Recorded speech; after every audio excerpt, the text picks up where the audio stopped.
Dennis Dunstan managed Fleetwood Mac from 1984 to 1997, pretty much their heyday. Referring to himself as the world's highest paid babysitter, he's seen it all.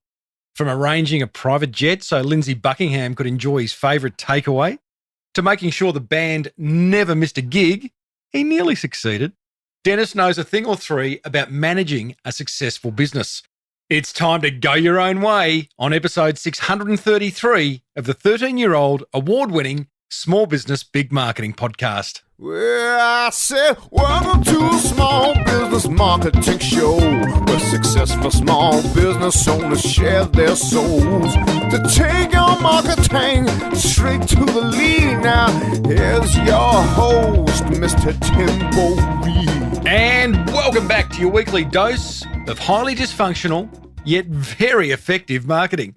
I'm your host, Timbo Reid, and I have an insatiable curiosity for uncovering marketing ideas that help businesses just like yours to grow. I do that through weekly in-depth conversations with successful business founders from all sorts of industries who have walked the path before us. You, infinitely more importantly, are a motivated business owner, ready to crank out some great marketing to build that beautiful business of yours into the empire it absolutely deserves to be. As per usual, team, there is marketing GOLD dripping from the ceiling over here at Small Business Big Marketing's HQ. So let's get stuck right in. Buongiorno once again, team, from beautiful Florence, Italy, where I continue to come across more marketing ideas and business opportunities to help you grow that beautiful business of yours. And I've created a video about each one just for you. Ideas this week include a super clever one I saw a hotel using in Florence to encourage client testimonials. I'll give you a hint. It involves a tree at the front on the street. Super clever. I saw an incredible way one chocolate brand was unapologetically owning their niche, and I visited the most popular sandwich shop in all of Italy, if not the world. It was incredible, which I frequented on more than one occasion, despite 100-metre long queues. An incredible story. I'm uploading these videos every second day to my small business owner membership over at patreon.com/marketing podcast, where membership starts from a tax-deductible $8.50 a month. You can access all the videos I'm talking about, plus a bunch of other marketing ideas in the silver ramen tier, which will set you back $49 tax-deductible dollars a month with no lock-in contract. We don't do that over here. There's 24 in there already, including 15 from my travels, and I'm adding one every second day, starting from my time in the Middle East 3 weeks ago. Plus, you'll find a bunch of productivity tool reviews to save you time and money, along with a few behind-the-scenes pics of what goes on at Small Business Big Marketing's HQ. Righto, enough of that. Let's go and meet today's unbelievably special guest. From 1984 to 1997, Dennis Dunstan managed Fleetwood Mac, the biggest band in the world at the time, so he knows a thing or three about managing a successful business. He refers to himself as the world's highest paid babysitter, as managing a band like Fleetwood Mac with 5 very different and at times testing personalities, including Stevie Nicks, Mick Fleetwood and Lindsay Buckingham, was no easy feat. Dennis kindly came over to my place for this very honest and revealing chat in which we cover key aspects of the music business, including people management, marketing, ideation, nurturing fans, difficult conversations, and so much more. And don't worry, we don't just talk business. He also shares some fun anecdotes about Fleetwood Mac's heyday. Wait until you hear the one about Lindsay Buckingham, a private jet, and Mexican food. We talk about the making of their iconic albums and what it was like to work and live with some of rock's biggest and richest names. Interestingly, Dennis now manages a cover band out of Adelaide that's had almost 500 million views on YouTube, so his career definitely spans the ages. Sit back, relax, turn up the volume as you're about to learn from one of the best in the biz. What do you love about the music business? Yeah, start off with a good question, tough question.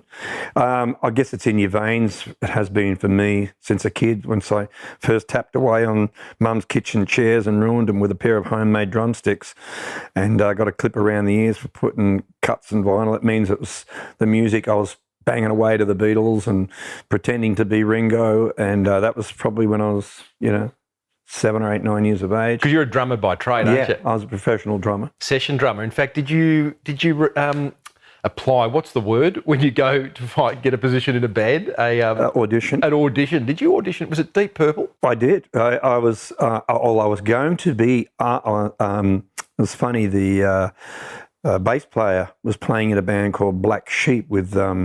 I was touring England. I was in England, session drummer for Decca Records. I was 19, 20 years of age, and Roy Harper and Black Sheep were. We were opening for them. I was in a band called Spriggans, which is a folk rock band in England, quite big, doing all that big college scene, and. Anyway, Glenn Hughes, the bass player, who was the Deep Purple bass player, I think they had gone through a transition where Deep Purple had broken up at that point. So he was playing with Roy Harper, who knew everyone. Roy Harper was friends of Led Zeppelin, you name it. He was, and Glenn Hughes was the bass player in the world at that time. And I remember being in a hotel and Glenn coming up to me after watching us on side stage. He kept coming watching me.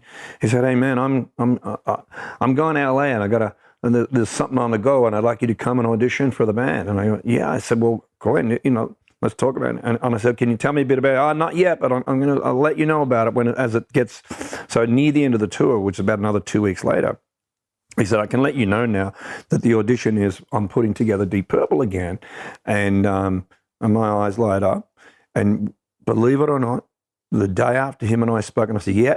He said, "Don't worry, we'll cover your airfare. Come to LA and the kid will be there. Just bring your sticks, leave everything here. And that's all you got to do." And the day after that, I got a call from my mother.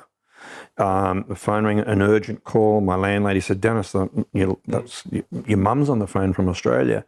And here's mum in tears, basically telling me that she'd found out that my sister, Suzanne, was addicted to heroin and was in a really bad way, and that I needed to come home. They didn't know anyone. They didn't know what to do. And that was the end of my trip. Had been in England for 2 years and had a shitload of offers, and so you raced back to Melbourne? Went back to Melbourne, never went back. But that in transition turned into 12 months later, me going to work for Fleetwood Mac. Hold that thought. Is your sister okay? She's surviving. She's doing better. I mean, she was an amazing young woman, at 15, 16, 17, ran into the wrong guy. Around the 17, got into the party scene, and the rest, she struggled with addictions probably until she was 50. You say, when I asked you about what do you love about the music business, you just say, "It's just in me. It's just in my blood." It's in me, yeah. Is there a way of defining that? Like, it's such a beautiful thing. I mean, imagine if every business owner could say, "I just love what I do because it's in my blood." I got the music in me. Yeah, that's right. And do you reflect on that from a creative point of view or from a business point of view? Creative to start off with, completely. I don't think any of us start off thinking it. There are some bands that are contrived and put together purely for business. I think all the great bands happened organically, and it happened to me playing in the local scene in Glenroy. Next minute, a great little band from doing really well around Melbourne was the band called the Total Fire Band, and they were played at a big competition that I was in with a little school band, and 6 months later they came knocking on my door and said, "Would you like to audition for the Total Fire Band?" And next minute I'm in the Total Fire Band and we're playing the first Sunbury 2 years after that. Wow.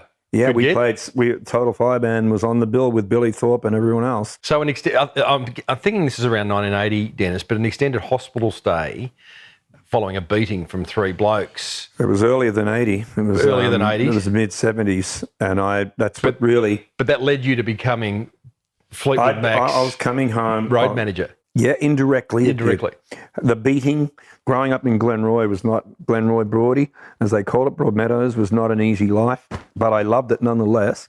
It was tough and hard, but I was coming home from a friend's. I got on Glenroy Station, and one station up closer to my house was Jacana Station, and 3 local hoods. I was about 15 and they were about 17, 18, so the size difference was immense.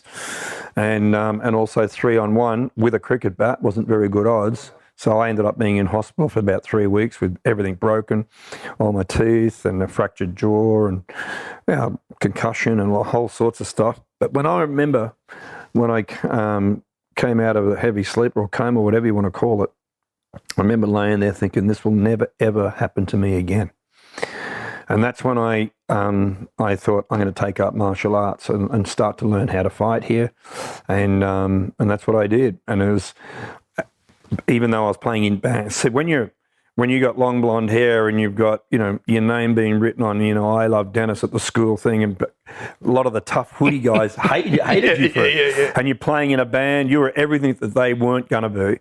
And it was not a good situation. Well, you're pulling the chicks, mate. Pulling the chicks. So that's the other reason why you joined the band, right? That's right. The only reason. Exactly right. Ask the guys from Kiss. Anyway, right. So yeah, and that was the beginning of my martial arts journey alongside my music journey as a professional drummer and music and that's what probably led me to. We had various managers of the Total Fire Band and other bands that I was in, but in my opinion, they were never doing it quite as well as they should have been, because back then it was a new business. Mm-hmm. You are talking, it was early 70s. It was music management was usually someone's friend. Yeah, right. They weren't experienced because the Beatles were just new and the Stones were just new and everyone was just new. Everyone was just figuring it out. So management was... Well, Elvis had a manager. Well, there you go. That went Watch well. That movie. That went well. That's right. So, yeah, and I ended up being the one who fixing things or then saying, we don't need this. And I'd get on the phone and I'd start booking the venues. And that was my early... sort of journey into management and playing, sort of drumming and managing the bands. What did you see that was missing in the business of music back then? Just someone who was serious about their professionalism. Regular gigs, the right gigs, picking and choosing the right gigs, and making sure that all the equipment, the van, all that sort of stuff was, good enough to get the band around, not breaking down. Just there's an endless amount of things to do in a band. It is a small business unto itself. It certainly Each band is a business. Yeah, yeah. And you don't look at it that way when you're 19 or 18. You're just going, I just want it to be great. I really want this to be, this band to be really good. I want us to have fun, but also, setting rules. Okay, guys, no drinking while we're during the show, but we can have a beer afterwards. Setting early rules, which rubs some people against the wrong way, but that was the way I wanted it, or I wasn't going to be in it. There seems to be, and not that I've met many big bands, but the ones that I have, including Jono from Powderfinger, a previous guest on this podcast, and I've read a lot of rock star autobiographies. It's sort of a genre that I just love reading. And one thing I've noticed is in a band, there's generally one member who does have that business nous, who, like Jono, I could tell immediately was the guy, and he said in the interview, like, he'd sit back in the drum kit, he's always at the back, obviously, and watch what's and he's going just on. watching what's going on, and he'd pull various members aside and say, hey, listen, this or that. And, again, I've read Phil Collins, Springsteen, Anthony Kiedis from the Chili Peppers, Slash from Guns N' Roses, all these guys who appear to be highly creative, wacko individuals seem just to have this incredible work ethic. And I think the master of that's Mick Fleetwood. Is he? He went bankrupt. Yeah, that wasn't his fault, and that's another story in itself, which I can correct. In what way was he like the master of? Well, look at the incarnations that he's introduced. He's sitting back, he's watching it. He's the mad, crazy one. Yes, they're all doing drugs, but his one was the most publicly, publicised one about his bankruptcy. But that was not his fault, and I wasn't managing him at the time. I was working for the band. But in terms of at that time when you were managing Fleetwood Mac, how was Mick the guy that put his hand up and said, hey, was he tell everyone to pull their heads in, or was he just like the guy who was your point of contact, who was always, Dennis, what have we got to do? What have we got to do to make this work? He would do that quietly on the side. Right. I was probably the most trusted person within the whole band, that I was the only one that could go and knock on each band member's door and talk to them and go... Because they're not talking to each other? No. At some point they weren't, So how did you become that person? And I don't mean how did you get the job, how did you become so trusted? Because again, I'm trying to always pull this back to business, Dennis. Yes, and there'd be many business owners listening who go, geez, I'd love to have that trust amongst my staff. So how did you get it amongst Fleetwood Mac? I think you earn trust, and it's done with just the things that you do. That each person is more important than the dollars itself. I wasn't worried about how much money I was making. I just wanted to make. I just had it ingrained in me. I don't know, probably from my mum and Glenroy and that whole early background. But when I did go, and I was definitely not taken over as the manager of Fleetwood Mac when I first got invited to go and work for Fleetwood Mac in America. But when I got off that plane and I saw there was a limo waiting for me, there was a guy holding a car with Dennis Dunstan, I thought, oh shit, what's going on here? And, I didn't expect any of this. And next minute it goes, hey, I'm your limo driver. Give me your suitcases. I'm already seeing how they operate. Mm-hmm. First of all, it started with, I get to the airport in Tullamarine, Melbourne Airport, and I'm on Pan Am. Can I wind back a bit? Yeah, 100%. Because you probably want to know, how does a kid from Glenroy get a job and go on to be the manager for Fleetwood Mac? Fair question. Mick Fleetwood. Yeah, and because I get asked that a lot, Tim. So I think that is the beginning of, had I already done I had a lot of skills that I probably wasn't even aware of in the music industry, because it wasn't probably looked at as it was, I guess, an industry back then, but it was still developing. It was just early days. It was the greatest growth period in the 70s, the late 60s, and then into the 70s was a huge growth period in the music business. And I'd done a lot of this groundwork since I was 15, 16. I had skills I wasn't even aware of until I obviously got to Fleetwood Mac and they saw it. Like? Just the way I did things, and I was on top of things, and I could almost go, oh, you'll need that. Yes. Yeah, we do. That'd be great, I just saw things that could have been done better, and I was going into California thinking, geez, this is not going to be easy. But I'd like to wind it back a little bit if I could, because I think it's important. I was also learning from them, because how they did things and how they treated me. And I thought, well, gee, if they're treating me like this, I must be certain importance to them. Number one, why would you bring a kid from Glenroy, Melbourne, Australia to come work for you in America when you've probably got 1,000 people who with more experience with it? But they saw something in me. They saw something intangible that they liked about me. It's a pretty incredible thought. All the way back then, Fleetwood Mac, a massive band, we're talking number one in the world. 1981. 79, number one in the world. You're in little blonde bloke in Glenroy, and you've got Stevie Nicks, Chrissy McVie, John McVie, Mick Fleetwood, and Lindsay Buckingham talking about you. I got a phone call. I'd broken up with my girlfriend. I'm back home in Glenroy, back in the bungalow where I grew up and hated. And then, because I'd broken up, I was living in Carlton, broke up with the girlfriend. But when I worked for Fleetwood Mac, Paul Dainty had asked me to work on the Fleetwood Mac tour. Paul's a concert promoter in Australia. Probably one of the biggest in the world, even to this day. And we, as a martial arts organisation, because I'd become now a black belt and one of Bob Jones's, sort of inner sanctum black belts, doing security at venues. When I wasn't drumming, I was doing security. I was doing that sort of stuff. Richard Norton, Bob's right-hand man, had the job with Dainty to do all the big international tours. And when Fleetwood Mac came in, they had it again. And then I was asked to go and work on that tour. And apparently I was recognised during that time as doing a really good job.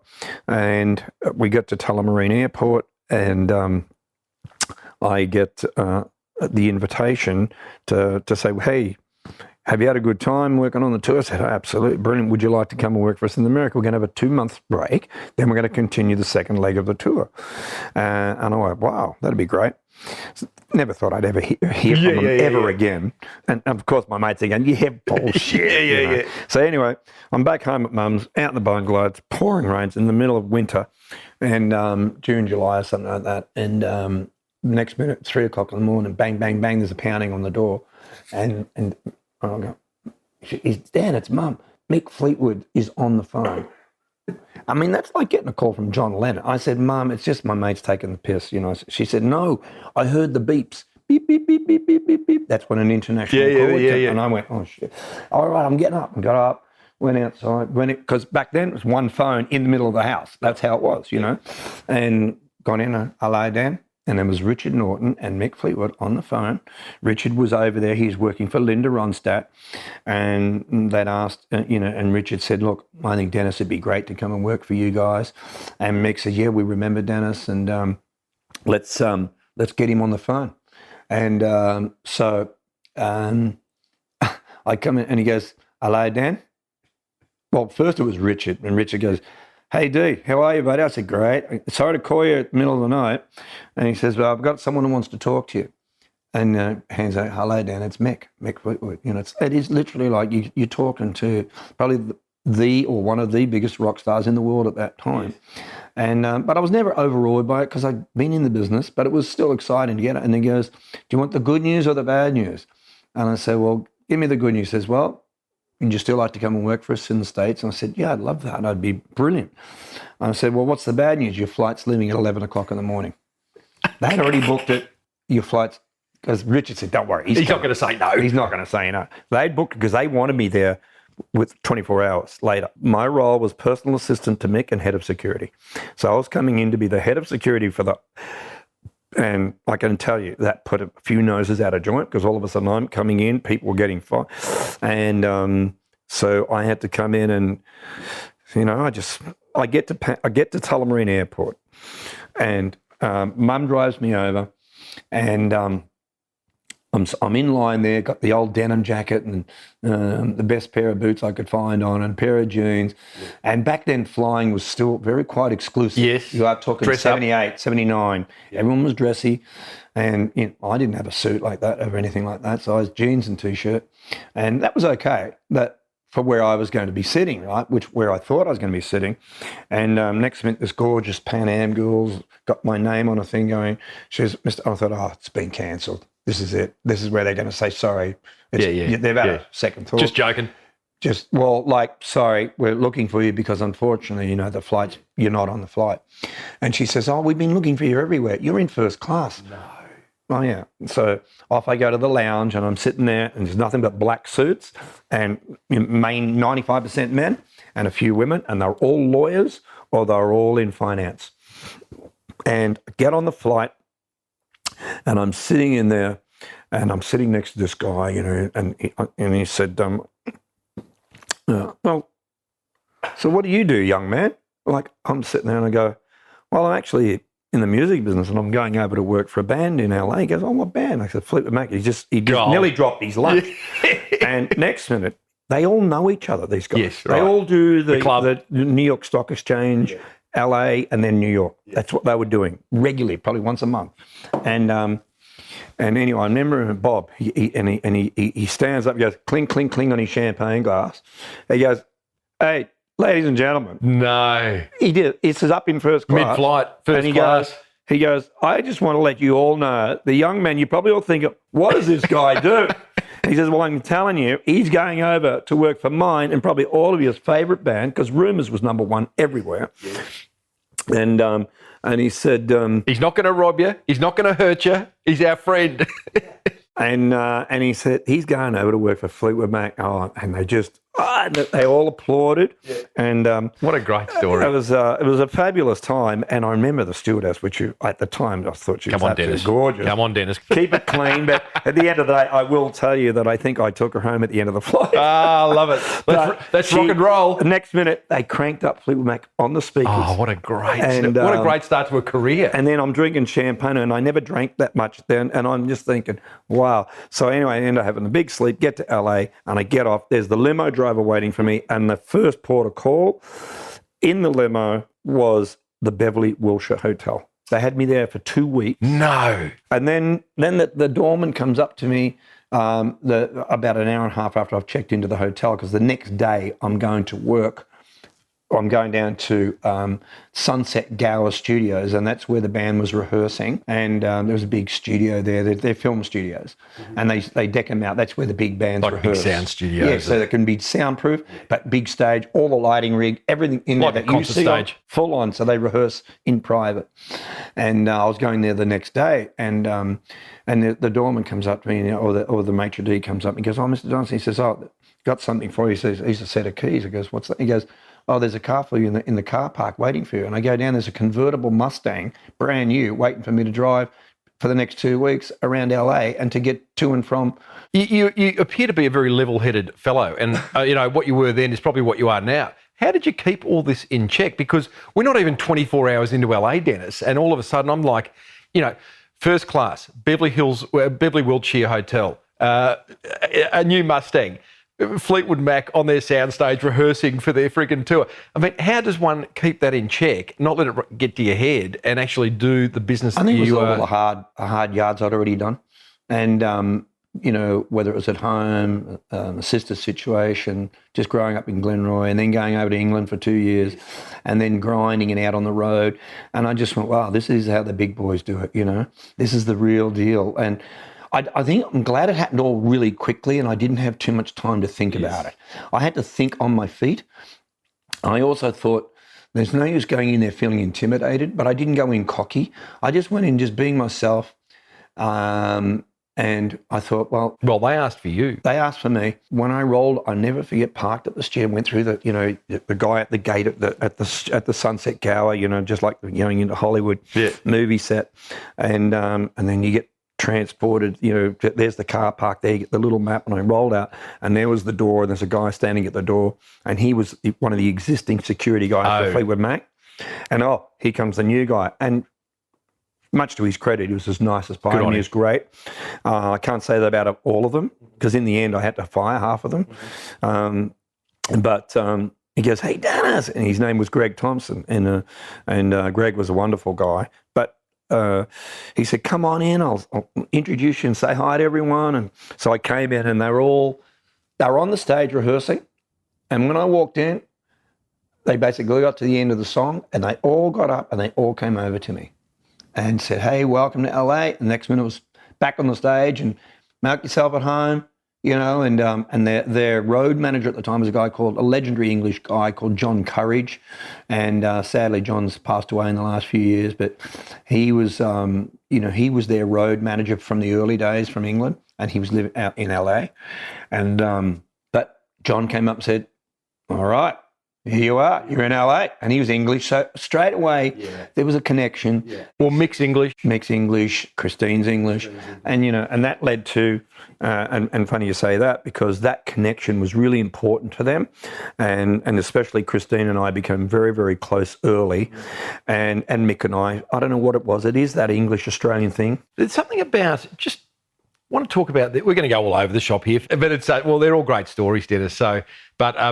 There is something about superstar celebrity, A-class, A-list celebrities, and I draw the analogy of CEOs. When you meet a great CEO of a business, or when you meet someone in the public eye who's genuinely made it for the right reasons. Genuinely made it. They have this X factor, which I look at from a distance and I can't put my finger on. But the fact that Fleetwood Mac finished at the end of that song, little old Dennis from Glenroy's walked in and they've stopped and got off stage and said, "Welcome."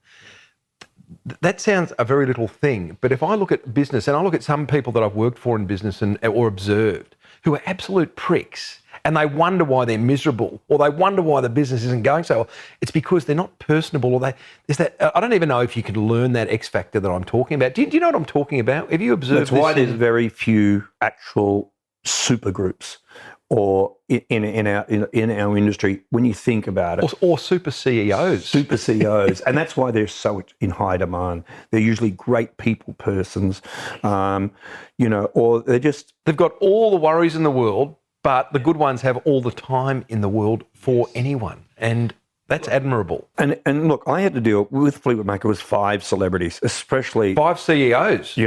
Basically, and it wasn't just like, you've got Madonna and then you wouldn't even know the drummer was, but with Fleetwood Mac, it was the band. It was always the picture of the band. Yes. But obviously, Stevie was the iconic front girl, and Mick.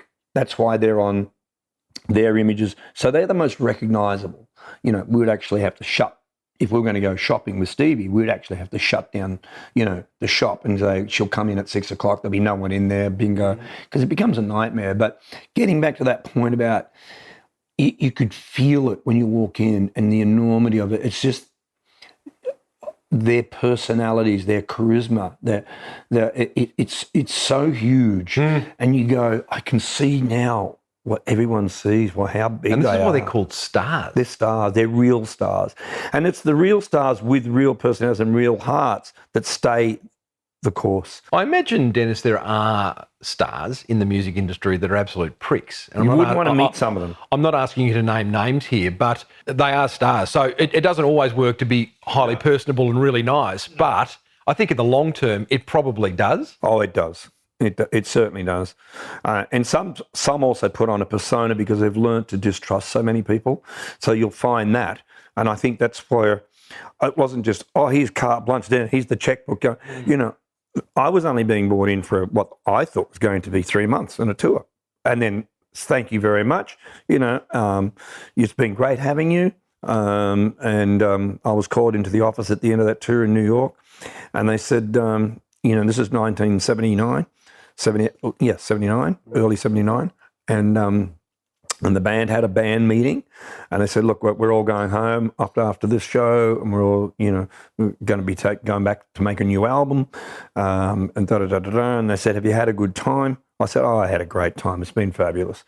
They said, look, we've all put our heads together, and we'd like you to come and work for Penguin Promotions, which is the band's company. Penguin Promotions. Yeah, Penguin Promotions was the name, and because Penguin's always been the hidden logo slogan for Fleetwood Mac. On every album, there'd be a little penguin in the corner, and it all comes from John McVie, the bass player, always had a penguin on his arm.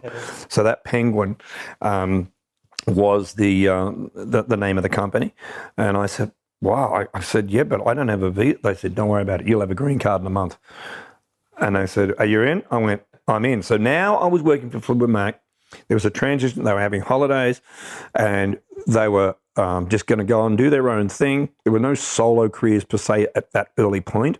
They were starting and being tempted by them. But how did you get the trust of each of these individual absolute superstars? Was there, and probably at the time you were just going about your business, and I was, and I didn't really think about how I was getting the trust. They just trusted me. Number one, I did everything they ever asked of me, probably, and more.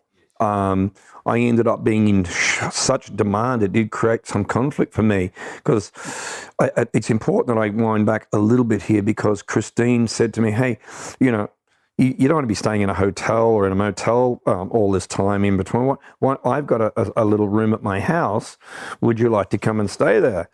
And live there. Don't tell me she was like living in Laurel Canyon or something. No, she's living in Beverly Hills in this beautiful, on Coldwater Canyon.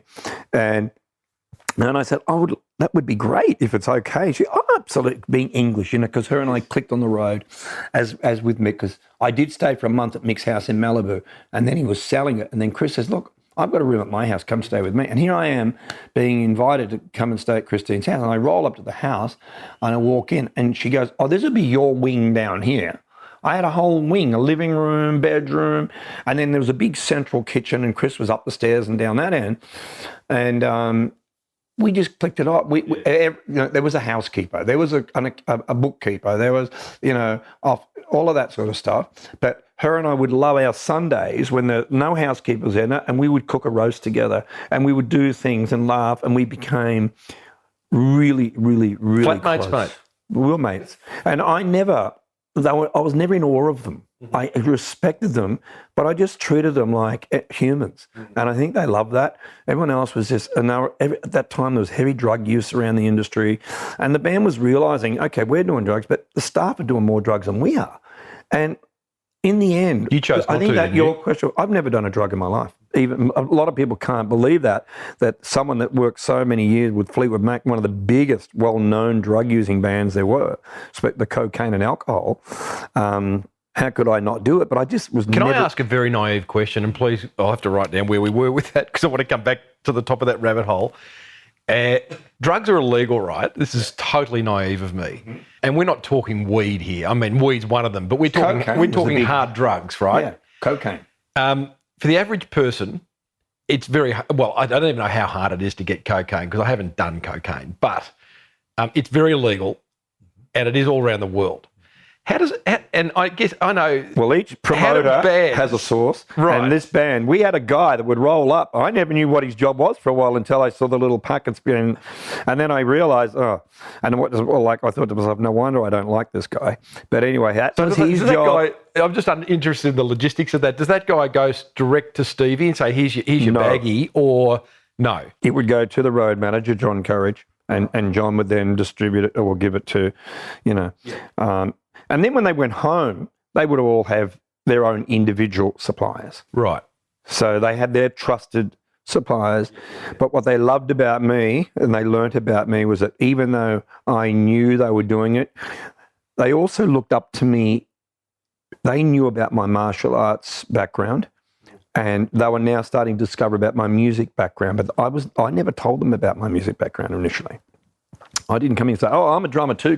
I can help you with that. I didn't come in and do any of that. Mine was like they were in awe because this was the year of Bruce Lee and all of the new karate thing happening. And we were a very famous or infamous, depending on how you want to look at it, but the Bob Jones security team, we were doing the Stones, ABBA, Paul McCartney and Wings. We did the Fleetwood Macs of the world. We were the first sort of the cool bodyguards.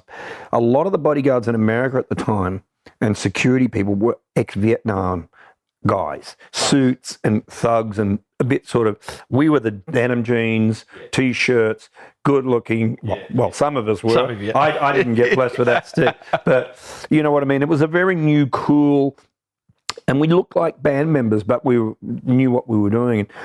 And, so they were in awe of me, the fact that I was never tempted. And there is a story that we'll get to. That's a very famous Fleetwood Mac story in our circles. Well, let's get to those stories, Dennis, because when I first called you the other week, you referred to yourself as the world's highest paid babysitter. Now, you are working with 5 very talented, clever, highly creative, very famous, dysfunctional individuals. There you go. Each with their own needs. Quirky and needs. I imagine they would be very needy to various degrees. Give us a couple of stories that demonstrate just how crazy it got as the world's highest paid babysitter. It got crazy. I mean, getting them on stage was one of my first things. And, of course, if they'd been up, normally we would do like 2 on, 3 off, 3 on, 2 off. So that's how they would work it. And, of course, but at the time, a Coke and the scotch and the brandy was rampant. Well, they only missed 1 gig under your... that's right. In 23 years, missed 1 gig, and that's when Mick got really sick with the flu and was vomiting backstage. I've got a theory on this, if I could share it with you. You're a drummer, a good drummer. Fleetwood Mac missed 1 gig because their drummer, Mick Fleetwood, has had a bender over a number of days. I'm wondering whether you spiked everything he put in his mouth so that they tapped you on the shoulder and you could be the drummer for Fleetwood Mac. No. It was funny, because at a rehearsal one day, Mick was late and... got on the sticks. And they said, D, get on. Get out. This is what they knew. And we did Dream, so... Boom, wow. And they went, holy shit. And then Mick walked in and said, get that fucker off. Get that fucker off the drums. And Mick and I are still like brothers to this day. Oh, how beautiful. I'll lead you in, because you must have so many crazy stories. The best story is when it got to its peak of madness at about 82 on the Tusk tour, and we're in Chicago, a high-rise hotel, and the band had played their 3 gigs, and this was the 3rd night they got back, and there was a full bender going on. It was Christine, Mick, Stevie. John wasn't. John was there early. And then Lindsay gets involved, and they've been up for a day now. They know they got 3 days off.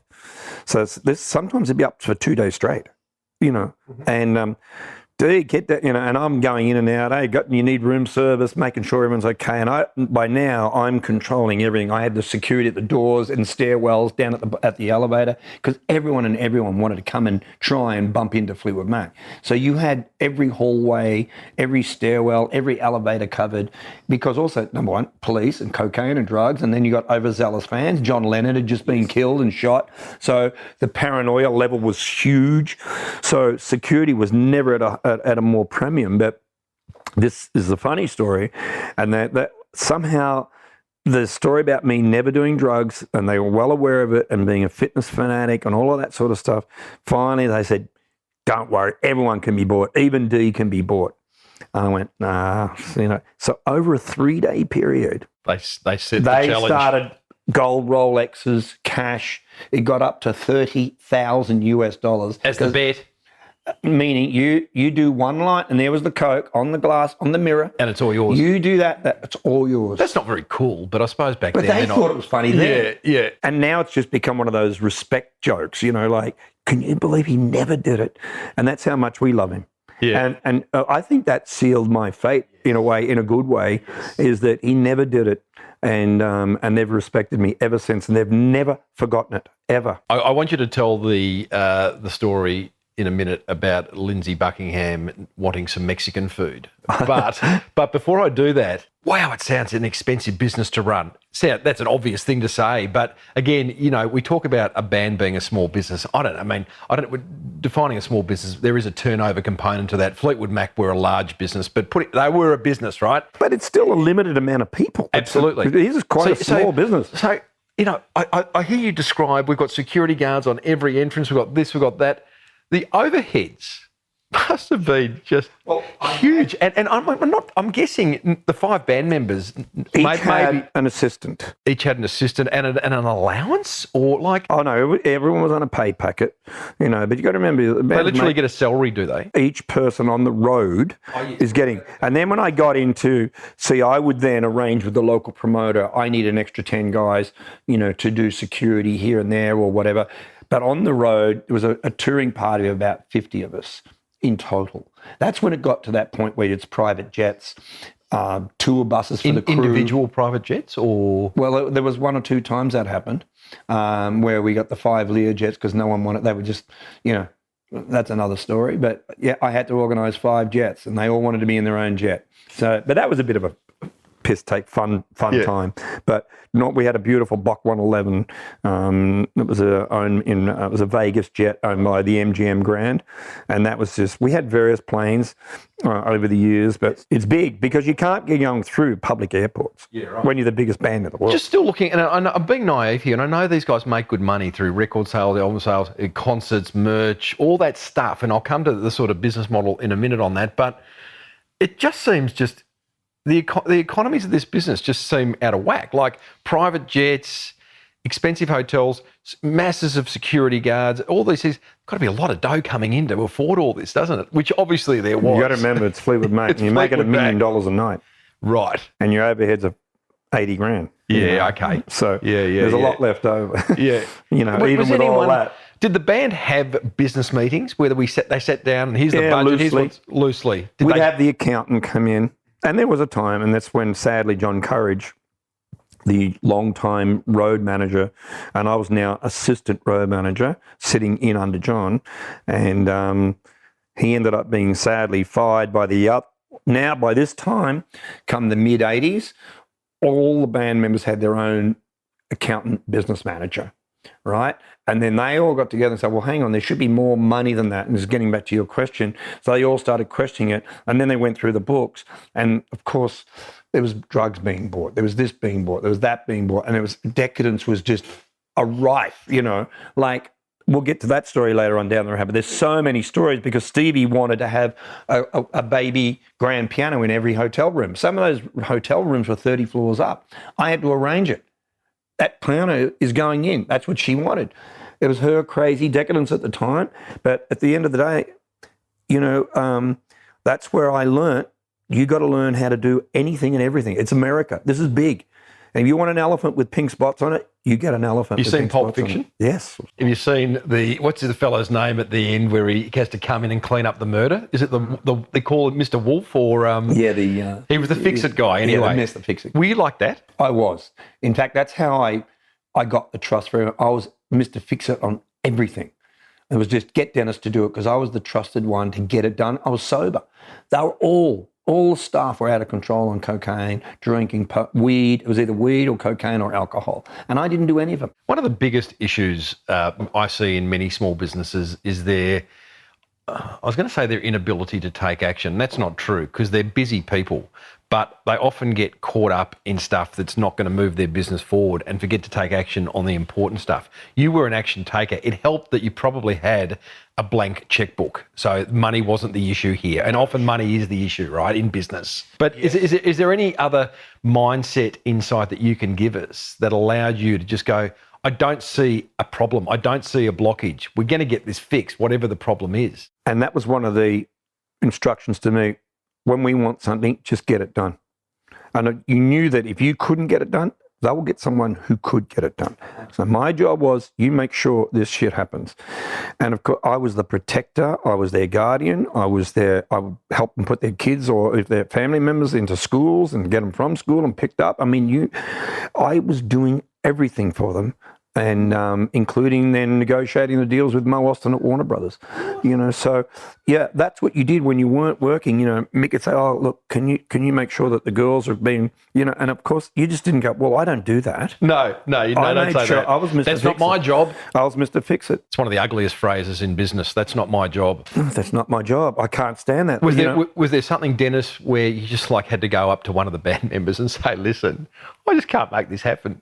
I think we've lost touch in reality." No, we always made it. I can't remember once. Really? And I think that's, I think what's important as far as this interview and business goes, where, as we said, there was huge income and there was a lot of business associated with Fleetwood Mac, but Fleetwood Mac was a business unto itself with 5 people. Mm-hmm. Yes, there was a lawyer at the time that represented the band, and there was an accountant that represented the band before it all became more splintered, and later on the bigger it got, they all got their own, because they're all creating their own fortunes. But one thing that is important, incredibly important to remember, was that, and that Mick knew, and we always had these private conversations, the brand Fleetwood Mac was bigger than all of the sums of all of the different people. Yes, they were all becoming famous, and that got proven later on when Lindsay was let go. Yes, and they said, "Oh, this will never work without Lindsay." But Fleetwood Mac put in Neil Finn, and they put in, Mike Campbell from Tom Petty at Stevie's request. But everything was run. Mick, about 3.5, 4 years ago, was coming down to promote a book in Australia. He said, "D, can we meet up in Melbourne?" I said, "Yeah, absolutely." So I got down there, and we were sitting quietly at a restaurant in St Kilda, overlooking the water, and he said, "What do you think about Neil Finn?" And I thought, interesting question. And I went, I said, "I think he's incredible." I said, he goes, And he said, "There's something in the works." And he said, "I met him in England. I thought he was a really interesting guy and very talented." I said, "What I like about him," and then he came out and he told me, he said, "Look, Lindsay's going to be gone. Stevie doesn't want to tour, he doesn't want to work with him anymore." That's because he come in and says he wanted to cancel the tour again because he was working on his solo project that's, I love Lindsay to death, but he just could never get anything finished. And so a business decision was formulating right there in that little restaurant in Sydney, in Melbourne, in St Kilda. And Mick says, he was asking, he was getting my seal of approval, so to speak. And I said, "I think he'd be the great choice because he's not too big a star internationally, but he's highly respected songwriter." I said, "From all accounts, Mick, I've heard he's a wonderful guy and would be easy to work with." And I said, "It's ballsy, it's a gutsy move, but I think it would work." And he went, "Good, that's what I wanted to know from you." So he then, within 6 months, the whole world knew Lindsay was out. It was an incredible decision, and again, I'm looking at it from that's a business decision. It's actually a brand. It's a brand decision, not band. It's a band decision. How do we not destroy the brand? Absolutely. So this is why it's important. And I'll put my hand up as an absolute crowded house fanatic, and someone who plays a lot of Fleetwood Mac, but didn't grow up with it, just slightly too young. But I know Kraus very, very well. Neil Finn was, I thought, an interesting decision. I actually don't know how it's gone. You can tell me, but beautiful voice, a great songwriter. I'm sure he wasn't being employed for his songwriting, but his voice. But he's not I never thought he was a great front man. He didn't leave. Well, you got Stevie. He never left the microphone. No, and I know you've got Stevie, but the band relied on. I mean, who was the front person of Fleetwood Mac? Was it Lindsay, Stevie, Mick? Well, Mick's the front man in the back. He's always at the back. He's the bigger than life character. You look at all the photo shoots. Oh, it's yeah. Mick. He's the emblem. He is, and I will go as far to say that if Mick is gone and he wasn't, there would be no Fleetwood He's the heart Mac. and soul. He is the heart and soul. Did the Neil Finn? Where were we at with Neil Finn? The whole world, as far as press and media came out knocking it, think this is never going to work, much to their dismay. And we ended up adding like 20, 30 shows on that tour because they were selling out and the world was, wow. But that's a curiosity. That's like having a shit product but great marketing and selling it once. Well, but you're not going to get repeat purchase. Are they getting repeat purchase with Neil Finn? Oh, I think they got a great show and he did it justice. They never, they also went back and did. So you got to remember, Lindsay was not an original Fleetwood Mac member. Mm-hmm. And that's the beauty and the branding of Fleetwood Mac is that Peter Green wrote a lot of those great songs. Black Magic Woman, Oh Well, all those. So when Neil came in and Mike, they came back and did all those songs again. So they could do the songs of early Fleetwood Mac and do them justice. And of course, bad news travels fast. Good news travels fast, bad news travels even faster. And once we got into the tour, it was like, wow. And next minute it was like, Neil Finn defies the odds. It was huge stories from London to New York about the Mac does it again. And yes, there are the diehard Fleetwood Macs. And I love Lindsay. And yes, he is an important cog in that Fleetwood Mac history wheel. But it was proven that the band could go out and tour.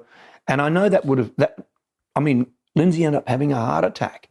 And I'm sure the stress of that no doubt had a lot to do with it. You talk about the band being bigger than the people, and that's like a business being bigger than the people, as it should be. And sometimes it's hard for a business owner who has, brought their baby to the market and brought it to life and having to let it go. I do wish Pink Floyd took the same attitude because, it's very ugly to watch a business like Pink Floyd. Well, it's disintegrated, hasn't it? But also what they've been very clever at doing, and it sounds like Fleetwood Mac have done this to an extent, which is recognising that you could actually interchange people because it's about the music, not certain people. Certain people, yeah. As long as Mick and Stevie are there, I can tell you now, I've just come back from a Fleetwood Mac family celebration of Chris's life in January. And, that was just 60 of her dearest, closest Fleetwood Mac inner sanctum in Malibu in California. And Chris and I'll show you a picture later on, but like brother and sister. But so that was an incredibly intimate time. And Lindsay, it was the first time in years Lindsay came to that, and Stevie, and there was a hug, and there was at least some sort of miniature reconciliation. But how do you deal with those? First of all, how do you have a difficult conversation with someone? Because you must have had a lot of difficult conversations in your time. Stevie just walked up to me and hugged me, and I said, gee, your hair's looking good. She says, hey, D, it's all about the hairdressers and the colour, and because she can still come up to me and hug me and trust me that, I'm not going to, say the wrong things or do the wrong things. And our relationship goes back. I worked on all of her solo tour projects. I worked on Lindsay's solo tour. I worked on Christine's. I worked on Mick's. I put the tour to Africa together for him. John McVie only had one solo album. He gave it away. He said, I'm not good enough for this shit. And he's not in the best of health, God bless him, at the moment. But I think as long as you have, and I'll be really honest about this, Mick and Stevie, you could put anyone around him as long as they're doing those Fleetwood Mac songs and they're doing with him integrity. And I think that's one thing that came out with Neil and Mike Campbell being involved. They did everything with integrity. They still got the Stevie. They still get the White Witch. Because, look, she's now doing stadiums in America with Billy Joel. Like, she's a huge, huge star, does not need Fleetwood Mac. And whether there's another Fleetwood Mac tour or not, I doubt it, but there's a 5% chance. There's always that 1%, 5% chance with Fleetwood Mac because they realised, and that she realised, that's where it all started for her. This was the beginning of her career. she had a little piss around solo career with her and Lindsay, and that was it. Buckingham Nicks.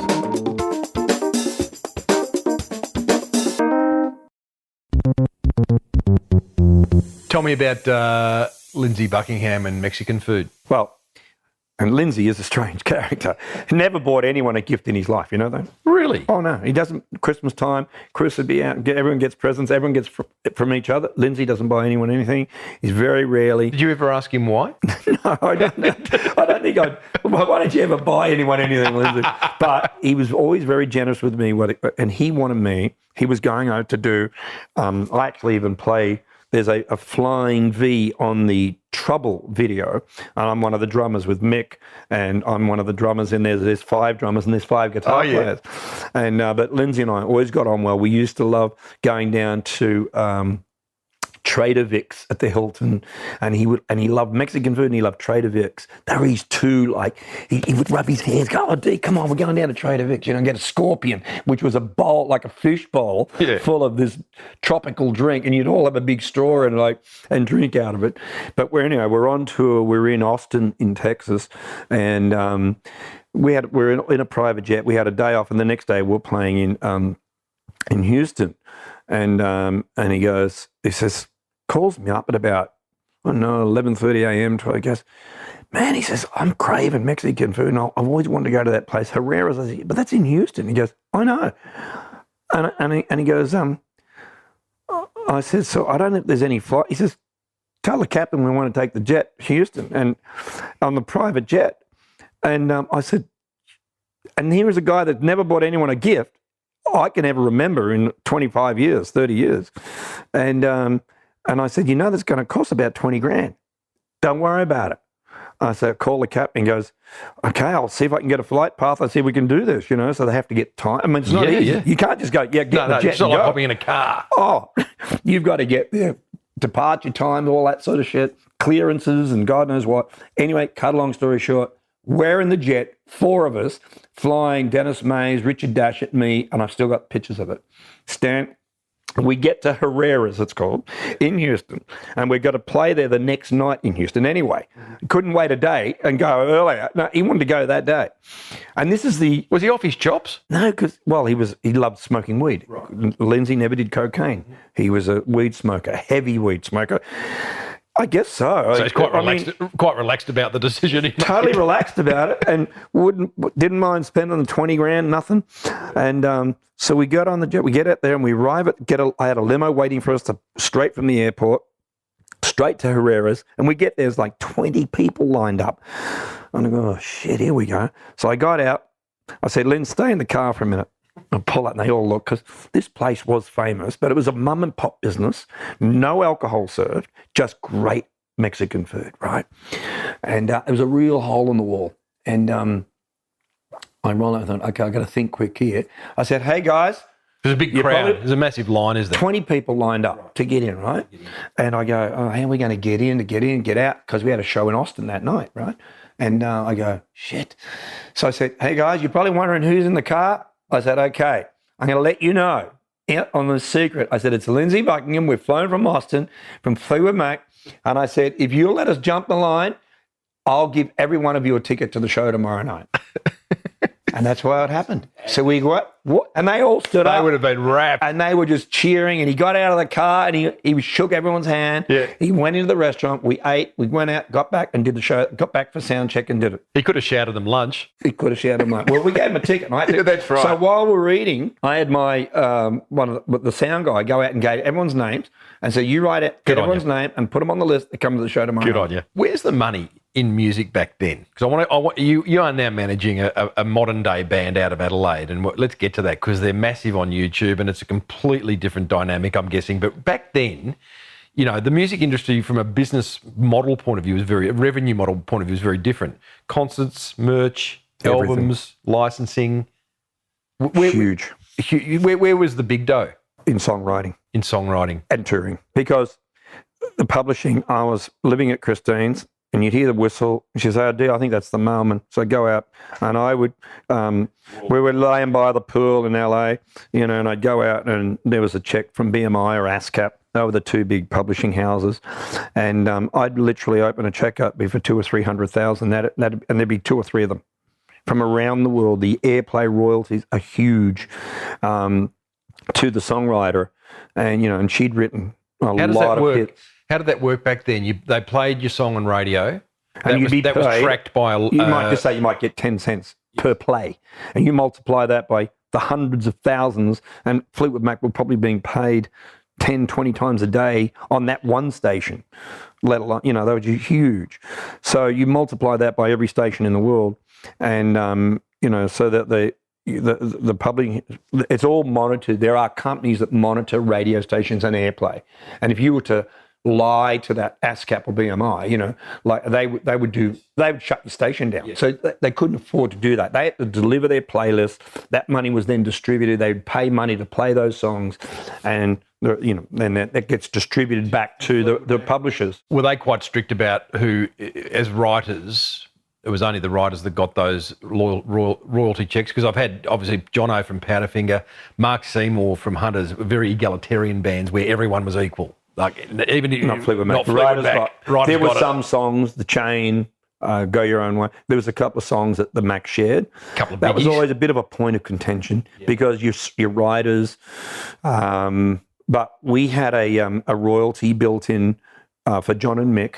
They were like a founders members, and I helped negotiate that deal as a founding members royalty, and that royalty was enough to give them a nice income. Great, because they're not writing anything, but they're founding members. Yeah, and nice. You wouldn't be here if it wasn't that. You wouldn't be writing these hit songs, and that was, some of their personal managers later on had a thing against that. I said no, and they tried to stop it and try to shut it down, and they did for a while. Guy called Irving Azoff, who's an old friend of mine, but he was a nemesis as well. Well, he's probably the biggest, managed the Eagles. He's got everyone. Wow. Irving Azoff is probably the biggest manager in the world, but he was also, good at not being a people's person, and not appreciating the value of Mick and John. And but anyway, I ended up, that's transitioning again, because that's okay. Transgressing, because that was important, because he wanted to take away that royalty just to make his client, Stevie, more money. And he was probably doing the right thing to a point, but he'd overlooked the value of Mick Fleetwood and John. And anyway, they said, oh, well, we're not touring unless they get this back, and then they don't want to pay it. So I said, all right. I wasn't managing Mick at this point. This was done before I was managing. And then when I got the management role and I took it back over, I said, the first thing we're going to do, Mick, is get back your royalty. And I went back into Irving's Azoff, and the biggest, most powerful manager in the world, but I was not intimidated by Irving, never have been. And I said, Irving, I'm just letting you know, because now there's a new tour being organised, right? And I said, Mick and John are not touring, and I have Christine's endorsement on this, is that we're not touring unless they get their founding members' royalty back again. He goes, you little prick. And anyway, we got it back. So I had to use my clout, and Stevie, and I said to Stevie, it's not fair. And she says, I don't know, he talked me into it. And I never wanted to do that. But the amount of money pouring in, they've never seen so much money. They went from driving, broken down old Cadillacs to, Mick looking at 5 Goldwing Mercedes-Benz all within a year, lined up at the studio for him to pick which one he wanted. Money was, next minute was from rented apartments or houses to buying homes in Beverly Hills. It all happened very quick, because when you go from being medium big to massively big, the amount of money is extraordinary that's coming in. And that's, of course, when, now you've got money to buy drugs. You've got money to do everything. So there's a catch-22 there. There's all this money. But then with that, comes a lot of problems, but they all do realise how important the name of that band is, and the integrity of that band. So when you lose that, they lose that, they're stuffed. Were you ever privy to the creative process, Dennis, of songwriting? Not on the. absolutely. I mean, I lived at the house with Christine McVie, who's still is the biggest, most successful songwriter within Fleetwood Mac. Most people would probably think, oh, it's Stevie or Lindsay. Christine's had more bigger hits. Well, one of my passions is to see. I come from an advertising background, and I've seen the power of ideas, the power of creativity. Every now and then, I have an episode on it. Often, business owners don't think they're creative, or if they have an element of creativity about them, they don't really know how to apply it.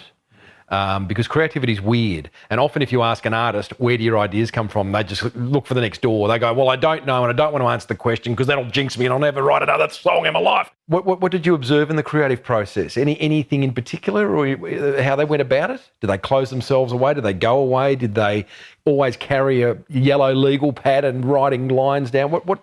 Stevie had little notepads and things and ideas and trot them down. But see, living at Christine's, I was right there when she was writing some of her biggest hits. Everywhere, Little Lies, all of those songs were written at the house, and they were just notes scribbled down.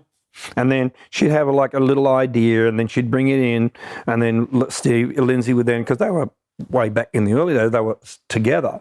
And Lindsay would then come up with an idea, and she would sort of have a couple of chords on piano. She's not a great piano player, but efficient enough to get a little bit of a melody going and the idea. And then Lindsay would help her create the rest of that song. They were the main force there, the two of them. With Christine, she completely always worked on her own for 95% of the time, 98% of the time. And her songs were usually, she very rarely used the word love in songs. Her success to performing was like, tell me lies, tell me sweet little lies, or I want to be with you everywhere. And there's only one, Make Love and Fun, was about the only song that she, and she said, I hate using the word love in songs. And, but of course the tumultuous relationship within the band, her breaking up with John, Lindsay breaking up with Stevie, then Mick going on with Stevie. All of these things help fuel probably some of the great songs. There was no shortage of inspiration. And that's what you need, Yeah. And most bands, when they become rich and famous, run out of ideas because they're all of a sudden, the belly's full, you're not hungry, you're not at art school struggling back in England or in Phoenix, Arizona, or working out of your, when Stevie was in a waitress at one point. But with Christine, she had these great ideas, and she would go, I got this idea for this melody. She'd go down to the music room, play on her piano, and then she'd say, Dude, come up and have a listen to this. And because she knew I was a drummer, she said, can you just tap along, give me a bit of a beat, I want to be with you everywhere. And we, back then, it was a little rock box with a cassette and hit record play. Yeah. And then she'd get the idea, and she'd go, na na na na na na na. She'd hum it, and then she'd have her lyrics and write down a few more things. And I watched the creative process on her and the way she did it, and she was a genius. She was a melodic genius. She knew, her biggest thing was she knew a hook. Yeah, right. And it was all about the hook. And I don't think music, to me, has never changed. Great songs are built on the hook, and she was a master at it. There's a Seinfeld's spoken a lot about this. In fact, he's written a book called Is This Something? And it was part of his creative process was he was very much a solo artist. Well, he did a lot of work with the fellow from Curb Your Enthusiasm, which was very, very funny, his writing partner. Yeah. But these comedians would have this saying, they'd come up with an idea and then they'd find a trusted advisor of some sort and they'd just say, is this something? So to have that person that you can just bounce off, because you're feeling, it's quite a vulnerable, creativity is vulnerability, essentially, isn't it? You're putting yourself out there. And that's led me to something now. When a song comes up, you personally think, I think there's something here. Yes. And then they bring it to the band and go, oh yeah, I like that. Yeah. Now the next process is the record label, right? And the record label then has their own way of test marketing. So they would have the college market in America. Yes. And they would get the song and go, yeah, I like that, or let's just test it. And then they'd go into the Tucson, Arizona and play it at Tucson University radio station and see what the reaction was without saying who it was. And then they go, all right, we've got ourselves a hit here. Yeah. Because they'd do 2 or 3 college towns, and if that reaction was what they wanted, bingo, that was going to be the next single. Yeah. That's how they would pick their hits. And that is the process, And yeah, I was often asked, I remember there was with Tusk, there was a big meeting with all the execs from Warner's come down for the first listening at the studio, and playing different songs, looking for the first single, And of course, the song Sarah was played after 2 or 3 others, because Fleetwood, also Tusk was the controversial album because it was not like Rumours. Rumours were the first two albums, Fleetwood Mac, and then Rumours, they were the huge 30 million albums. All of a sudden this is a double album, and it's really now transitioning into Lindsay's sort of thing. So where he became more the creative leader in it all, and probably I think it was a mistake, but the album ended up being 10 million double albums sold, but it was never the most talked about like Rumours is. But I remember the record company scratching their heads going, oh shit, because it was tough. Yeah, most unusual. Completely different Yeah. stratosphere. And then even that became a cult classic, So I think when they came into the studio and they were asking, and I'll never forget this, and I'm in the inner sanctum. I'm sitting there in the studio because I'm the studio coordinator. I'm still everyone's, personal assistant and doing all of that stuff. And the record company came, and they play Sarah, which went for about 6 or 7 minutes, and that was completely anti-radio back then. It was always about the 3-minute song. It was, if it went beyond 3.5 minutes, it was like, no, too long. Edit, cut it. And it was Sarah was like, yeah, it's nice, but can you cut it down? She said, I'm not cutting it down. And all of a sudden, you could feel the friction in the air. And they played Dire Straits must have had this conversation every song. They played like 3 or 4 songs, and I think that's the single, And then the band said, well, Dennis, what do you think? And I'm like, next minute, all eyes were on me. I said, I think Sarah's a hit. And they released it. It went to number 1. You were right. So they help you, those decisions. Yeah, you got to have the balls, but... Let's talk marketing on this, obviously, marketing podcast. And one of the things we talk a lot about is the best marketing is a great product or service. Now, Fleetwood Mac had hit after hit after hit. That's their product. And I'm sure that it was the record company that spent most of the time thinking about how do we market these guys. But was marketing a term that you sort of threw around back then? And if it was... We would usually have some control. We would work with the marketing or the creative department at Warner's, because Fleetwood Mac was always a Warner Brothers act. But we weren't controlled by the label. We got to a point where big enough now where we had a lot of input. And I remember Jerry Hine, she was the head of the marketing there, and she was a really great girl to work with. And she'd come in and throw ideas, but at the end, the photographer and her and the band would have a collaborative idea about what we liked of the art direction and the marketing side of things. So you had your art director and your marketing, but really it's from that original photo shoot that the whole marketing campaign would be produced around. Was there, and again, probably these weren't like formal discussions back then, did you sit down and talk about what the Fleetwood Mac brand stood for? Because I've done some reading around Pink Floyd, and they had that famous designer basically was the 5th band member, the Scandinavian guy, did every album cover. They really controlled their brand through having one designer who was responsible for every visual element that you saw, whether it be stage, album cover, T-shirts, whatever it was. How did Fleetwood Mac... They saw Steve, I think even the band. See, you got to remember, they didn't say, we want to be on the cover, like John and Lindsay. It's usually Mick and Stevie. And they became that marketable image. If you look at Fleetwood Mac, it was Mick and John. And then it was Rumours was Mick and Stevie and her doing the thing and him holding up. Tusk was the first derivative away from that. Was it always the same photographer? No, different photographers. But Tusk, that whole project was Cheryl Teague's husband. He was a very famous photographer, African wildlife and all that sort of stuff. And he became the sort of photographer for that. But that was a left of centre project. That's weird. An African wildlife photographer took the cover photo of the album Tusk. Did you figure that out? and the tusks are on the album cover, and there's all sorts of stuff going on there. How were fans nurtured back then, or weren't they? Merchandise, the name. And were they brought into the fold at all, or was there a big gap between? The fans? Yeah. Well, today, the modern thing is to have these little... we didn't have that back then. It was not even thought about having fans coming to sound check and paying like $800 to come and have a quick meet and greet. A lot of them are doing that these days. Yes, they You're are. Looking at all different angles, because the income streams today are all about live. Because really there's no record stores anymore, and the streaming, which basically file sharing changed all of that. Back in the day, the band, basically the fans would just pack out stadiums and do what they did, and they had this huge amount of income. But wanting to see fans was very like going backstage at the end of a show was like, whoa. Oh, yeah. That was the big deal, you know. Yeah. And a lot of the times I'd have to disappoint them, say, guys, the band's not seeing anyone today. I'd be like, oh, okay. But they were herded into a room, you know. So awkward. It was awkward, you know, and then the band had come out. Who's going to come out and do the meet and greet tonight? You know, because you always have, you know, someone there that wanted to be seen or a VIP or whatever. But so that was me having to juggle all that sort of stuff. One of the important things that we discussed as a band about branding is that we never talk about politics. Part of our marketing was letting the press run rampant with the rumours. Right. And that's why it was called Rumours.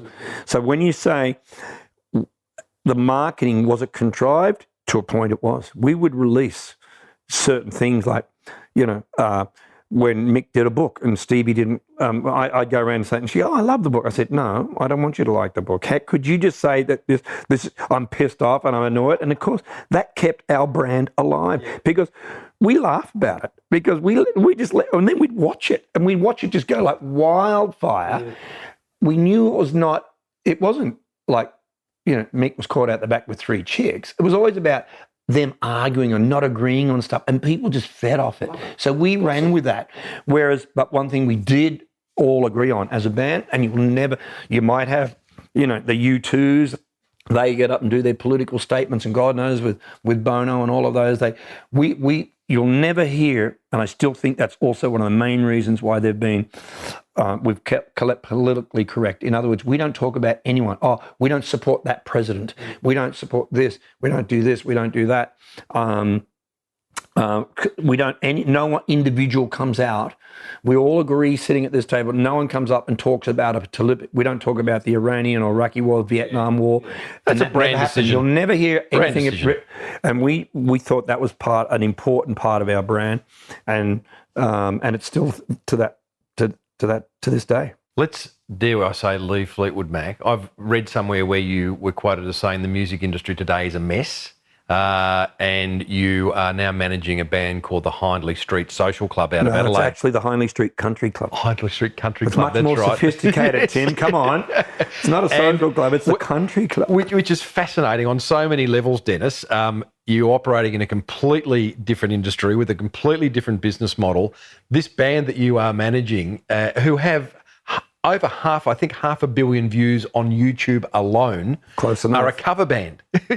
They're not even writing their own music. Not a title that they've given themselves, but as the world's greatest cover band, and they just do. They're very good. Oh my God, what they do, and they never went out. They just wanted to do first class recordings, but it was really to start it off to basically advertise a friend's studio and go, this is how we can make you sound. And it went viral through where most bands collapsed and businesses went out of business during the pandemic. Hindley Street thrived. So you have your business is Front Row Management. How did you come to manage the Hindley Street Social Club? Country Club. We'll get you right, Tim. Don't worry about that. I have a friend in Melbourne that I went to high school with who was a big follower of the band, HSCC. We'll cut it down to that. And he said, D, I've got to get you to listen to these guys. Yeah. And I'd keep putting it off. And then he finally sent me, he says, here's a link to the track. They've just done a Fleetwood Mac track. And it was everywhere. And I thought, oh, shit, I better get back to George and tell him about this, tell him what I think. Because I get hit probably once a month, 10 times from different people all around, you know, will you listen to this? We're doing a cover of Fleetwood Mac, and I just get so bored with it. I'm not jaded, but I'm just, you go, really, how good could it be? And it's so, especially when you worked with the original band and you're so personally attached to it all. And cut a long story short, I was in the car and I thought I better listen to it, and I cranked it up, and I actually had to stop the car. I went, shit, this is good. And I went, and there was this honesty and a clarity about it. It was fresh. And it was not just a cover, that they had their own little twist on it, minor, but it was there. I thought, shit, this is good. Anyway, got home and I thought, I'm going to send this to Mick, see what he thinks. And I sent it to Christine. Wow. About a year and a half ago. And Chris was still alive with us and with us back then. And, you know, and I said, have a listen to this, guys. I said, you might get a kick out of it, you know. And they came back and said, shit. that is fucking great, you know. Mick said, that's the shit, you know. And anyway, I thought I'd get onto their Facebook page. I said, hey guys, Dennis Dunstan here, former manager of Fleetwood Mac, just letting you know, played it to Chris and Mick, and they both said it's great, and just keep up the good work. Because then I realised they did all these covers, and they weren't just a Fleetwood Mac cover band. They was just doing a Fleetwood Mac song. 2 days later, I get this message back from Condello, who's the founding member of Hindley Street. And he says, oh, you don't know how much that means to us. It's incredible. And he said, do you think I can call you and pick your brain? And I went, yeah, give me a call. He says, oh, hey, Dennis, it's Con here. And he's just sort of feeling around. Is that someone of your experience? And that means so much to us because we just don't know whether this is going to end tomorrow or not. I said, well, I think if you handle it right, it won't end tomorrow. I think you got something very special here, you know. And then it led from one thing. Do you think I could fly up and see you? I'd like to talk to you about some important things. And they came up for a couple of days. By the end of that 2 days, I was managing the band. Never thought I would be managing the band, and never thought I'd be managing a cover band. But our industry has done a complete 180. It used to be all about original Beck. What was the newest, hottest thing out there? And I'm going to be really honest, there's not a lot. And my 20-year-old daughters will testify this. They said, Dad, you grew up in the best time in music history. And a lot of it is very few artists. There are some that are pulling it off, but usually it does sound like, or it's been modelled on stuff from the 60s, 70s, 80s.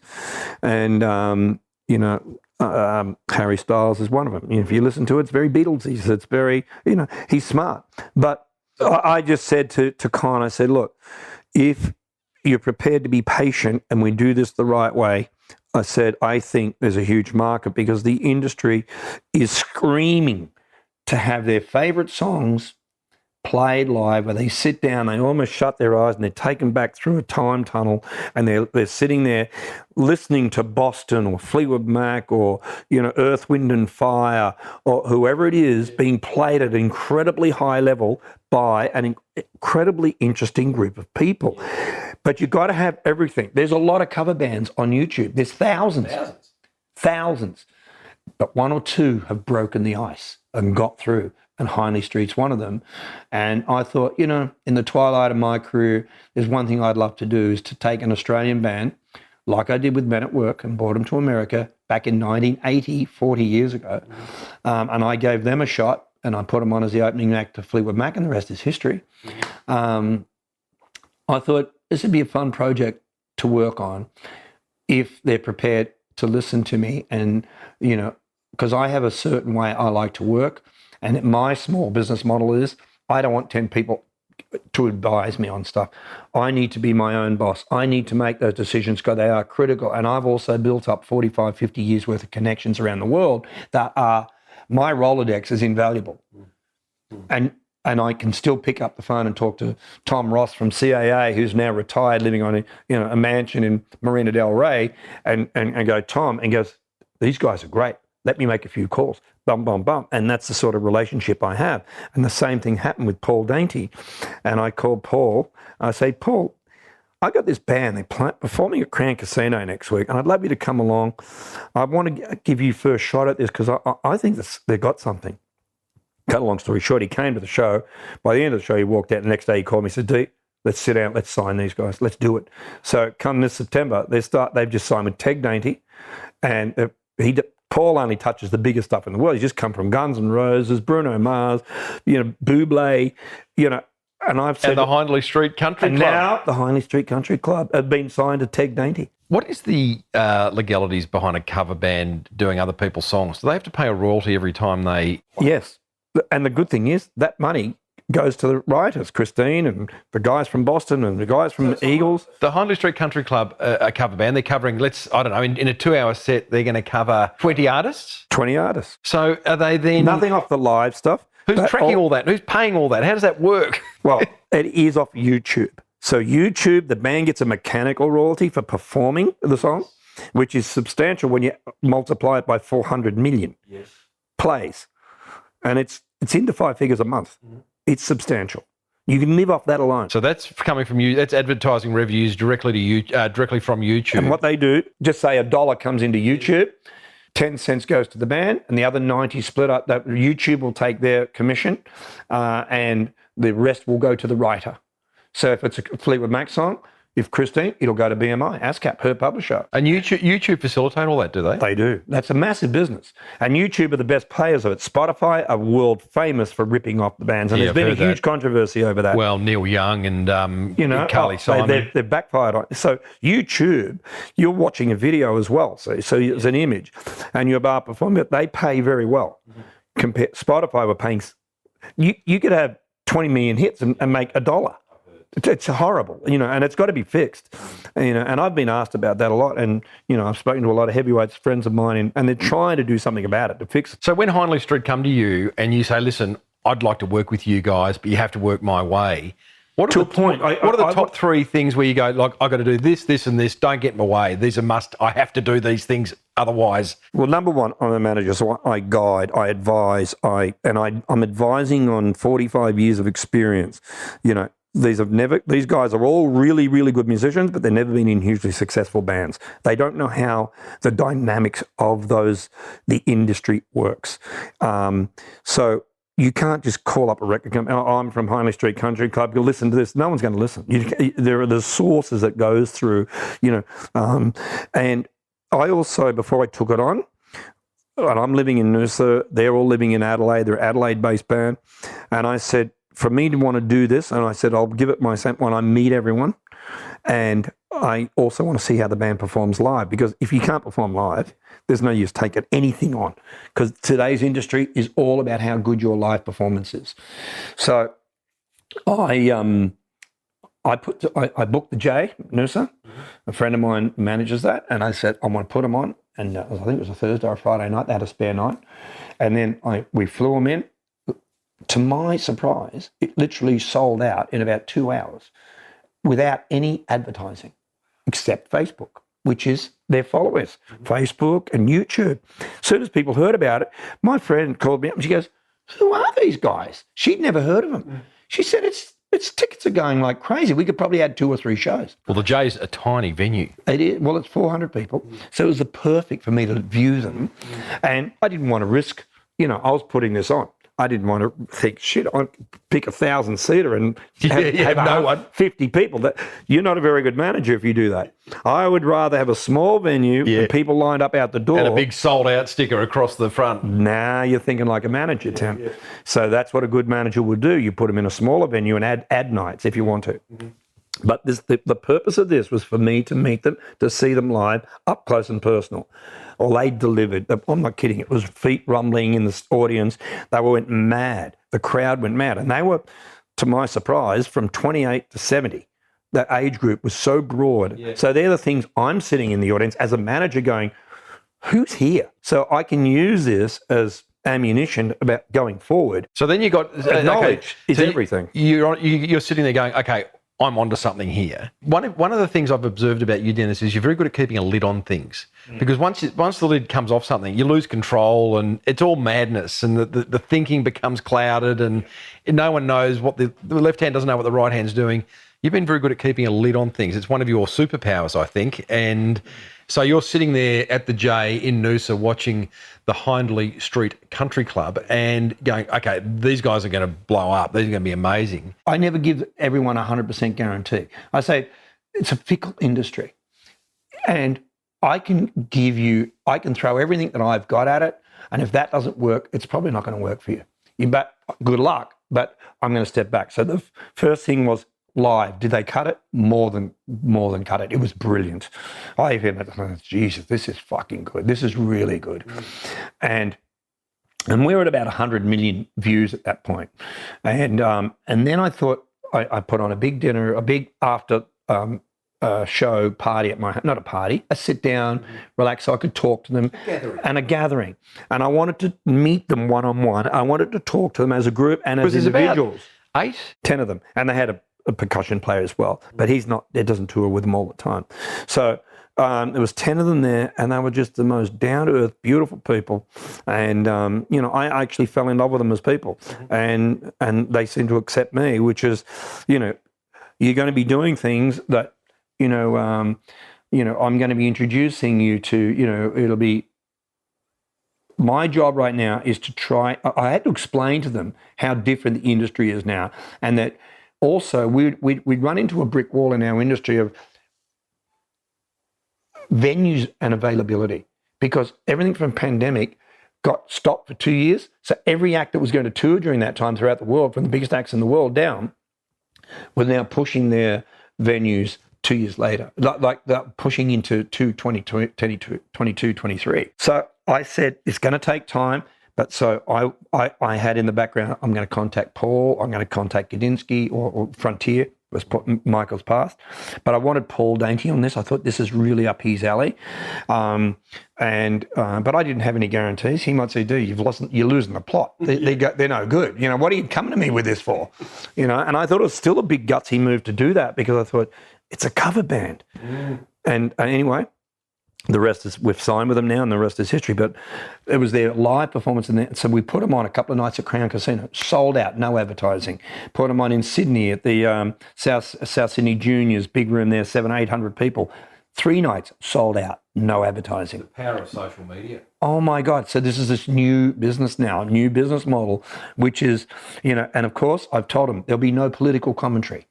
We're going to take the model that we developed with Fleetwood Mac. No one talks about politics, and you get on there and you thank the fans for when they're on there and they're saying, what a great job you did, Pina, on this, or Kat or Con, love what you did with this song. And of course then the celebrity comments started coming in as well. The one that started with me with the Fleetwood Mac stuff. And then of course you got Russell Hitchcock from Air Supply saying, what a voice this guy's got. What a testimonial. Testimonials, one of the great singers in the world, and a close friend of mine. I sent it to him, he says, gee, these guys are incredible. And this young kid, Jordan, he's 25 years of age, he's got unbelievable voice. So we use that quote. Now the guys from Toto are coming out of the woodwork and saying, these guys are amazing. So they've got a huge following, not only from celebrities, but they're going, this is the greatest cover band in the world. I said, so let's not hide from that, let's use that. So the new slogan is, Hindley Street Country, known throughout the world as the world's greatest country band. Cover band. How fantastic. And so that's what we're sticking with.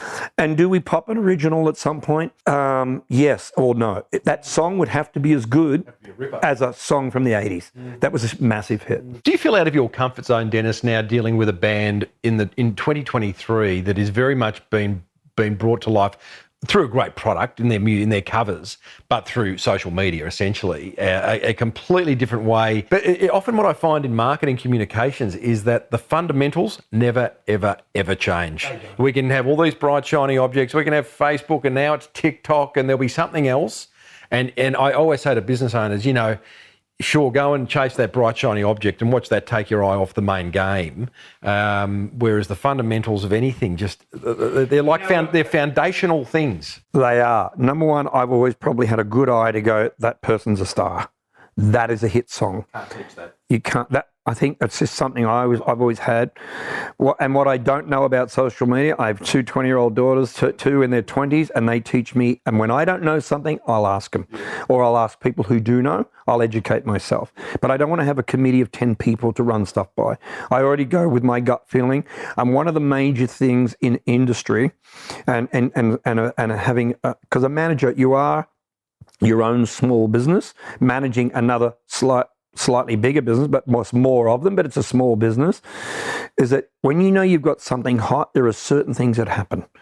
I don't care whether it's a bakery and you've got this amazing sourdough loaf and they're lined up down the street. People, you're onto something. So you're the baker and you're going, shit, I might add a next 2 or 3 more sourdough, different types. And Rick's Bakery in here in Noosa. You got to line up every day to get in. But then there'd be at a petrol station. That's amazing. That at a petrol station, a shop in a petrol station. There's now fights in the car park about getting a car park. So and to me, the telling factor of a band when it's hot is they're lined up outside the door and they're lined up down. And that to me, it tells you everything. I won't mention any names, but a young manager, and in his late 20s now, and I said to him, look, be careful how long you stay involved for with the bands that you're working with, because you end up doing all this amount of hard work, but they're not getting anywhere because you become too close with them, too friendly, to be opinionated, to give them a clear direction. And that's a dangerous as a manager to be. Yes, you can be friends with them, but you got to go, guys. There's material. You got to have the guts to say, the material's just not good enough. And we need to get a co-writer in because, as songwriters also and entertainers in particular, no, it's all about my original material. Well, if you're an original artist right now, it is like climbing and trying to be successful. It is literally like trying to climb Mount Everest with thongs on. It is so hard because there's no record stores anymore. Try and go to a radio station and get your song played. Ain't happening. They are playing the majority of radio stations around the world that dominate the market in advertising and promotion of any material, if you're not a major artist, is golden hits, golden oldies, or greatest hits radio. They, as where the advertisers want to put their money because that's who people are listening. There's very few stations playing original music. There's no money in it. So the whole dynamic, unless you're going to be playing in a bar, in the corner for a 3-hour set, and hopefully that someone with some clout walks in and goes, wow, we can make you something. And they're rare. These days, it's not like it was in the 70s and the 80s, and fresh and new and discovery and the Billboard Top 100 was... Do you find, what's the emotion you feel when you talk about that? Is it confusing for you? Is it exciting? Is it just a great new challenge that you never thought you'd had because you'd peaked with Fleetwood Mac? Well, I feel like I'm very lucky to have worked and managed the bands I have, and that included, not just Fleetwood Mac, with Men at Work and Air Supply, In Excess, and helping them come into the States as well. I was working in an era where it was just so incredibly invigorating and new and exciting, and I loved working with some of the Australian bands and helping them. Today, I would hate to be a manager trying to... I talked to my daughter who's she's a booking agent now, and she said, Dad, it's just, the bands are playing for $100, they roll up there. And she says, because there's no budgets at the venues, and unless you break ground and get into a real, and that you've developed a social media following and a YouTube following, you ain't going to get even $2,000. That would be one of the highest paid pub acts in the country, So the venues are less. There's no radio airplay. Where do you get your magazine app? There's no articles in papers if you're lucky. So you've got to become a social media star. It's so fragmented. It is so fragmented. It is so fragmented. Whereas, you now, the labels were a big part of driving a new product, but they're all gone. They're there, but they're more invested in streaming now and promoting. The biggest thing that's taken over from record labels now are the publishing companies buying publishing because they know that music from the 60s, 70s, 80s. Why do you think Lindsay Buckingham, Bruce Springsteen just sold all their publishing for $100 million? Bob Dylan, $350 million? So they 300, and he goes, okay, and you know what? He still owns half because you're not allowed to sell. You can only sell 50%. Is that right? Yeah. That was a law that was brought back in the mid-80s. So he still owns half. He can sell half, but he'll always own half. And so it is and that's why when I get sent stuff all the time, I say, good luck, guys, but I'm not the right guy for this. I would not have. And getting back to this young manager, I said, you need to make a business decision about letting this go and putting your energy into something that's hot or something that's got, because he laughed. He goes, oh, you're managing a cover band now? I said, yeah, I'm laughing all the way to the bank. Yeah. And I said, how much have you made from this band in the last 12 months? He says, you're right, I've made nothing. I said, look at the amount of time. I said, how long before you as a business owner, manager of you're managing your own management business, when do you say, I don't think this is working and I need to move on or change direction? If they won't listen to your advice or take on and understand how this business works, that you've got to be a bit like what's going on, and you've got to have and maybe he just doesn't have what it knows to say, this lead singer's a star. You need to find star quality in any product, whether it's bakery or a dress shop or whatever it is. You've got to bring in the right designers to pull the people in. Unless people are coming in and looking at your product, and it's no different to the music industry. If they're not lined up and tickets are selling on a regular basis and consistent, then you're not growing. And you've got to be able to make that decision when to move on from something. Yeah, or to change it. You see many business owners just spinning their wheels on an idea that they think, no, it's a good one. I know it's a good one. It's a good one. It's a good one. And they can, they're asking all their friends. They might be doing some research. At some point, you just got to go. I was talking to a guest yesterday, Marinus, who owns Padre Coffee in Noosa, and we were talking about a book by Malcolm Gladwell called Blink. And the concept of Blink's very simple. You know within a split second of meeting someone or seeing something whether it's the real deal or not. Right. It's just that you got to listen to your gut instinct, as opposed to letting the head kick in and going, oh no, this will work. At some point this will work. Just give me another 6 months. And everyone wants to be that new success story. Yes. Has reality TV completely fucked your industry? Oh, totally. I just look at the Idol, and the statistics of American Idol and all Voice. of them. The Voice. I think there's only one that's still well known. It was Guy Sebastian, because he was on the very first one, so he had the carry-on effect from that. But ever since then, agents won't even touch them now because they do the one song on the show. Depth. There's no depth. So when they get up, and all of a sudden they've got to get up with a band and perform for 2 hours. And they do the one song, and then they sit there and they try to throw in a few originals, and the show just falls apart. So after about 2 or 3 years, everyone just realised, I'm not going to see this. I'm not going to pay $68 to go and see. And the novelty wore off very quick. And now none of these shows, now they walk people out of the desert and say, look what we've just discovered. And they've all got a story connected to them, I remember taking my 3 kids to a festival a few years ago, and as a music lover, it really struck me. What happened was their favourite bands were playing, but they played their one song that everyone knew and a huge round of applause. But every other song, there just wasn't much of an applause. Like when you and I went to a concert back in the day, we'd bought the album. We knew that album back to front, huge roar for every single song, whether it was a number one hit or whether it was the B-side of the third single. You knew it. And now I get people saying to me, oh, I'm doing a new album. I said, why would you want to do an album? Just do a single. Oh, because why would you go and spend all that money? Like I said, the producer and engineer sitting back laughing. Yeah, bring it on. No one's interested in an album. Do a single and then do an EP. Maximum. They've got this ego thing. Everyone's like, oh, I've got a new album coming out. Yeah, but so then you got to make it. I'm not kidding. You look under their couch and there's probably 300 of them still sitting there because unless you're pulling huge numbers at shows, and that's about the only place you're going to be selling your album. Is that your show at the end? Yeah. I actually listened to an interview with the Veronicas the other day, and one of them very honestly said, because the interviewer, it was hard chat with that comedian guy. He asks very hard questions, and something was about their lack of success on certain songs or albums. And one of the Veronicas said, I actually bought 5,000 of the first. They do, to get it on the chart. That was an old trick from the 70s, 80s. Oh, gee. People do that with books to become a New York Times bestseller. It's like bullshit. You just bought a whole quantity of them. Dennis, I've thoroughly loved chatting to you, mate. I could go on forever. I think it's time for you to go your own way. There you go. See what I did there? Yeah. But don't stop thinking about tomorrow. Love it. Otherwise, it'll be a landslide.